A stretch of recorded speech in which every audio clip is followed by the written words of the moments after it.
Maayo kay ang Ginoo nga before nag-end gyud ang 2024, kung unsa iyahang gi-promise sa amoa nahitabo gid na siya. Uban sa inyo ha, nakabalo diri kung unsa kadako among mga struggle pag-abot sa finances, pag-abot sa amoang business in the year 2023. But katong pag-start sa prayer and fasting January 1, ang word nga gihatag sa ako sa Ginoo is 2024 is my new season. Kabalo ang uban sa inyo nga in ministry nag-struggle ko, nasakitan ko, but in the year 2024, gi-restore na sa Ginoo ang ministry. In the year 2024, ang business nga nawala sa mo, gi-restore na sa Ginoo. Tanan nga problem before nag-end ang 2024, ang tanan nga problem sa mong negosyo gitagaan mi og solusyon atong last week. Nami sakyanan sa una, nami balay sa una, but kana bitaw nawala gid na sa mo. Pero ang amo lang giistoryahan nga si Job Mangani, nawala tanan sa iyaha. Ato na lang pasalamatan. Among relationship pag-asawa na walay na nga sakit sa mua, walay na nga wala. Among tuuhan nga double portion pa ang ibalik sa Ginoo sa mua. To God be the glory. December 27, the prophecy fulfilled nga. Kung unsay gi-promise ni Lord, amo na siyang madawatan. A brand new car, Montes.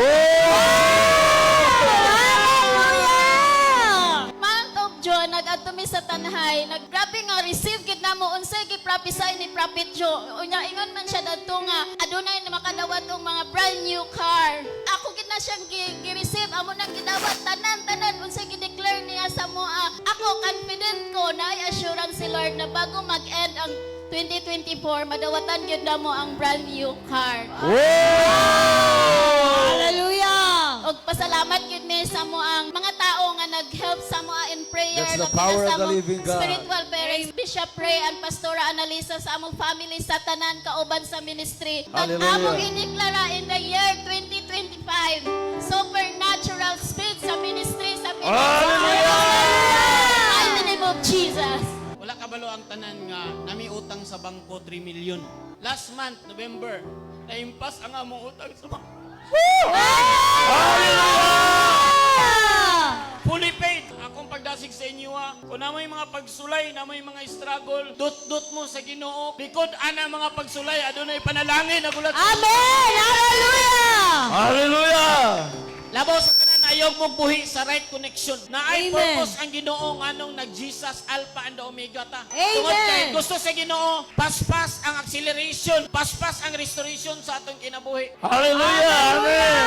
Labaw sa tanan among pagpasalamat kay Bishop Ray o Pastora Analisa. Glory to Jesus. Glory forever. Pasalamat mi sa Dunamis family, spiritual family namo nga sa panahon na may mga challenges. Wala man namo gipakita kay nasayod man mi nga ang Ginoo nay purpose ang tanan. Sa ministry kung unsay ni Bishop sa amo ato tagtanay at tumigtanay. Last money na namo tong June at tumigtanay. Nahurot namong savings, nabaligyan na namong sakyanan. Last money na to. Wala na mi kabalo kung asa namo kwaon ang sunod namong kwarta ibayad sa eskwelahan, ipakaon sa mga bata, ibayad sa mga pero wala na mi nasayod. Amo na nasayod is duol mi sa Ginoo, tinuod niya duol sa Ginoo. Nagpadayon mi nagsubay sa instruction sa atong spiritual brother. Unsa instruction niya paigong fasting mi. Nay one day, naluoy kay ko sa kong asawa kay naghilak siya kay ako siyang giignan nga mi hangiwa ang eskwelahan kay dili ta kabayad karon. Sige magtuyok kay dili niya maako.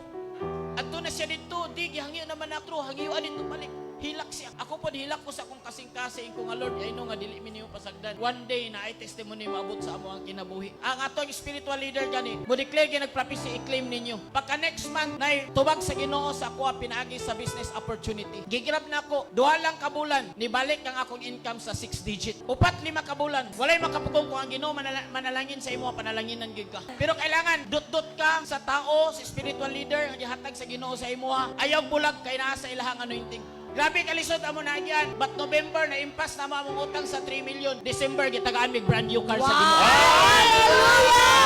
That's the power of the living God! Muna I declare, this is the new level of ministry. I-ready ang imong kagalingon. Kaya ang message ka ako na dawatan karon dili pa ni mao. Maghaguros ka panalangin nga imong diwatawat. Kanang mga challenges, pasalamati ang Ginoo. Because all the challenges will turn against your favor. Og labaw sa tanan ang himaya sa Ginoo kay igonana sa ka-faithful.